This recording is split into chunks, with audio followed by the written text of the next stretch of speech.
Hello there. Anytime a Nigerian scams white people, right? It's always in the news. They make a big case about it. They publicize it, right?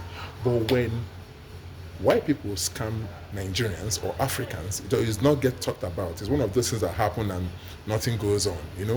And I want to tell you a story of how I got scammed by white people. You see, growing up in Nigeria, I've always assumed that anything white was superior to anything African. I grew up with the ideology. We have the ideology here, no matter whether I want to accept it or deny it. We've always had that. So, and I always felt that studying outside the country, will expose me to more knowledge. And I felt that studying outside the country is way better than studying in any part of Africa. So I was fortunate enough to travel to Canada, got my foundation, and then graduated with a degree in psychology. And I was so happy, having that white beautiful paper, with a white man that signed on it and said, yes, this black man is educated now. He knows what we know. I was happy. And you see my dad, my mom, everyone just happy. Wow, I graduated, right? But then something began to happen. You see, the first thing that happened was I watched a movie about the autobiography of Malcolm X. I watched a movie like that. And I was just curious about Malcolm X. So I read the book, the autobiography of Malcolm X.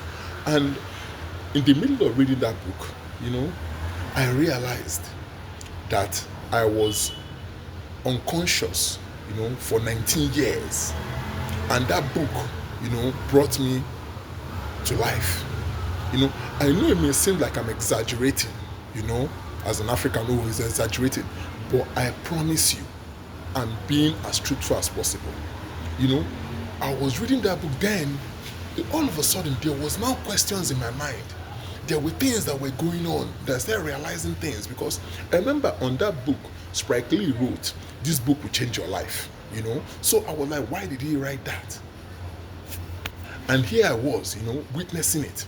So in this book, right, he was talking about the trials of Malcolm X, and he was beginning to question white power and white cultural imperialism. And all this thing may seem like it's so complex to some people, but basically was questioning, why is it that this belief penetrates in the black community that white people are superior to us?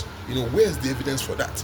And basically what he was trying to say in that book was that this is all a game, this is all a scam that we have bought into.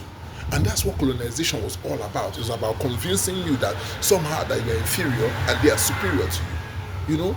And this is what I got in that book. And then I became, as I was living in the Canadian society, now I became